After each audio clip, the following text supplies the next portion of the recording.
Assalamu alaikum. I am Fatima Rana from grade 3 and I am going to declare the theme of communal values. Our nation with this election has a precious, fleeting opportunity to move past the bitterness, cynicism, and divisive battles of the past 18 to chart a new way forward. Not, not as members of any one party or faction, but as Americans. And let me say, I know there are people of various political views watching tonight, and I want you to know, I promise to be a president for all Americans. You can always trust me to put the country above party and itself, to hold the secret America's secret, to free and fair elections, to peaceful transfer of power. I will be a president to unite us around our highest aspirations. A president who leads and listens, who deals with practical, and has common sense, and always fights for the American people.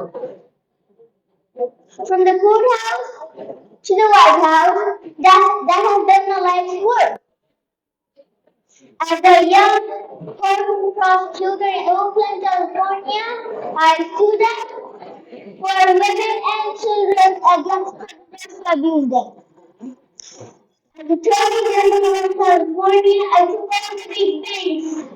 Delivered $20 billion for middle-class families who face foreclosure and helped pass a $1 bill of rights that's the first of its kind in a nation.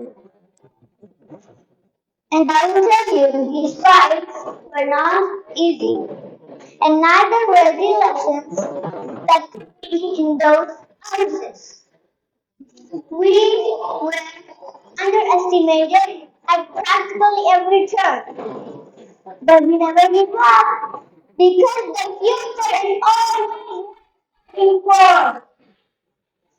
And that's the fight we are in right now. Beautiful. If you went back in time to my college and told the other friend that one day I remember you could talk in front of over 1,000 people, they would say, wow, that's amazing. And you can talk. And ever since I was a kid, people have always told me, Aaron, you need to say more. Aaron, you need to speak up more. Aaron, people won't remember what you say unless you say more. And I remember myself, is that true? Is it really bad to be a quiet person? Are we truly judged by how much we say? Or is it what we say that counts? I remember a former colleague of mine from work. His name was Austin. The year was 2013. Austin and I were at the bus station waiting for the bus that takes us to her. However, she was about 35 to 40 years old. My bus would pull up every day. She would open the doors and greet every passenger in the nicest way possible, like this. She was actually the meanest person I've ever met in my life. You know what the passengers used to call her? The bus lady of doom.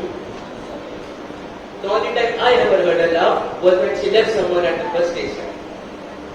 Just mean and grumpy for no reason. Have you ever met anyone like this? Here we were, Austin and I, at the bus station. The bus pulls up, the bus is open, and there she is. What happened next, I still cannot believe. Austin hops on the bus, but he stops. He turns and looks at the bus lady of doom into the eye and says, how are you? You're beautiful. Then the bus lady of the doom did the weirdest thing. She did this. I'm not going to lie, I was in the scale after seeing that. But with just a few words, Austin turned, someone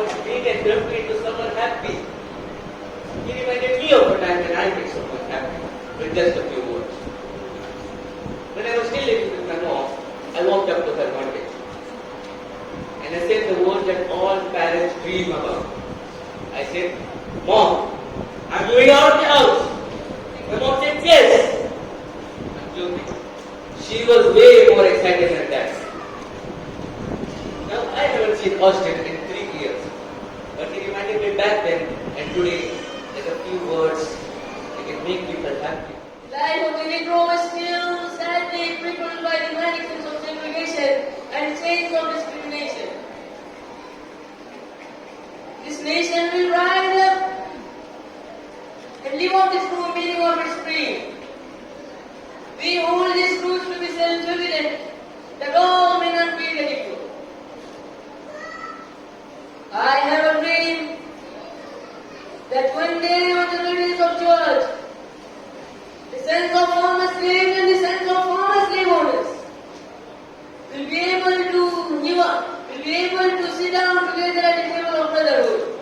I have a dream that one day, even the state of Mississippi, a state sweltering with the heat of injustice, sweltering with the heat of oppression, will be transformed into an oasis of freedom and justice, but by the content of their character. I have a dream today. I have a dream that one day, down in Alabama, with its vicious races, with its governor having the slaves dripping with the words of interposition and nullification. One day, right there in Alabama, little black boys and black girls will be able to join hands with little white boys and white girls as sisters and brothers. I have a dream today. This is our hope, and this is the faith that I go back to the South with. Now I'm sure you're still at school and applying to college and picking your majors and deciding what you want to do in life.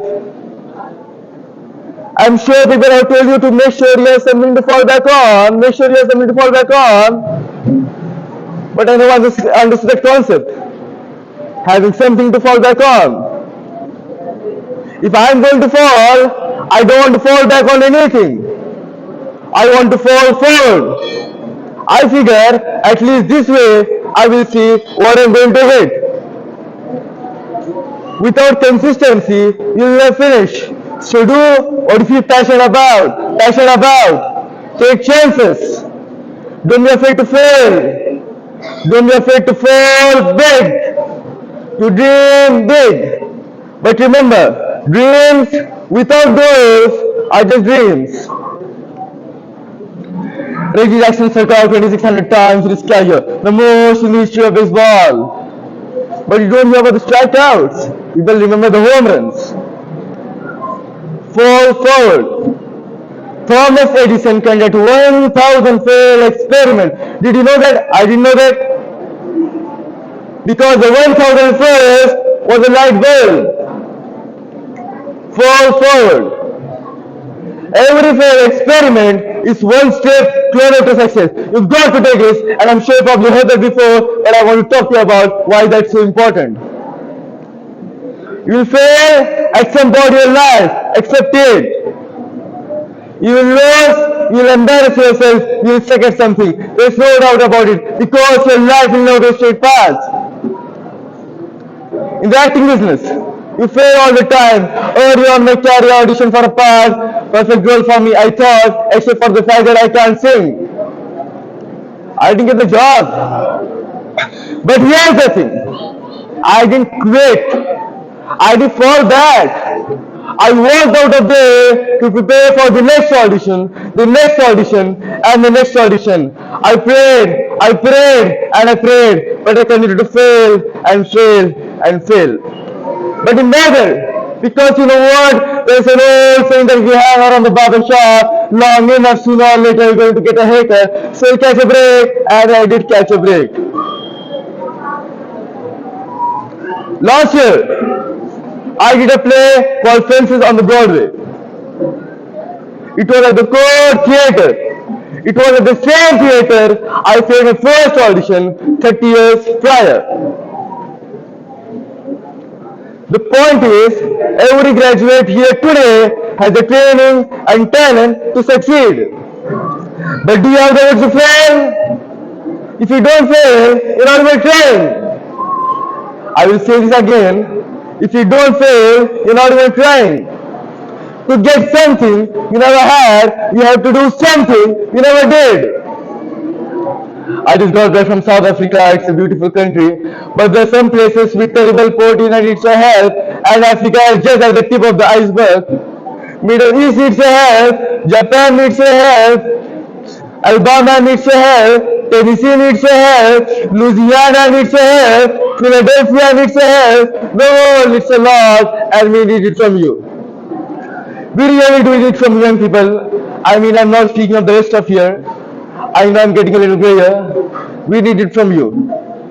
Because remember this, you've got to get out there, you've got to give everything you have got. Whether it's your time, your talents, your peers, or your treasures, whatever it is. What are you going to do with what you have? I'm not asking about how much you have. Some of you are business majors, some of you are theologians, nurses, sociologists, some of you have money, some of you have patience, some of you have kindness, some of you have love, some of you have the gift of long suffering. Whatever it is, what your gifts are, what are you going to do with what you have? Because remember this, taking risk is not about doing a job. It's about knowing what you know and what you don't know. It's about being open to people, the chances you take, the people you meet, the people you love, the faith that you have. That's what's going to define you. Never be discouraged. Never hold back. Give everything you have got. And when you fall for your life, remember this. Fall forward. Go through much negativity according to you to get to the ultimate success that was destined for you. So what you are going through right now is just part. The part what? In the ultimate success. Look at Yusuf alayhi salam. Each time we read the story and look at it from a different angle, a different dimension, it impacts upon our lives. What I'm about to say today, that most of us, if not all of us, would feel, yes, this relates to me. What is success according to you and I? Well, as believers on one hand, there is the success of the hereafter, which is far more important than the success of this world. But at the end of his journey, what was there? What was there? Success. Did you say that? He got to the top. Respect. Apologies from the people who harmed him up the ladder while he was climbing upright. Apologies. He made amends. He had peace with his family members. Peace with everyone else. Peace with those who accused him. It was not just his family members. So, at the end of that particular story, you will definitely have an amazing success story. How did it start? So your story has not ended, nor has mine. May Allah grant us true success. First, is part to the ultimate success.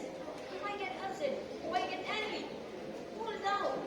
Wouldn't you like to be like the Prophet Yusuf alayhi salam? MashaAllah. People say, no, I only want the victory, but I don't want to be the first. No, hang on. You have got to have everything. It's a package. It comes as a package. You choose whichever you would like. All of them have struggles in them. That is great, interesting, and helping others. Don't believe that technology is going to take away human beings' jobs. Technology is going to replace a lot of stupid jobs. When the first technology revolution came, the steam machine came, many people worried, oh my God, the steam machine is going to take away a lot of jobs. After 50 years, the steam machine created more jobs.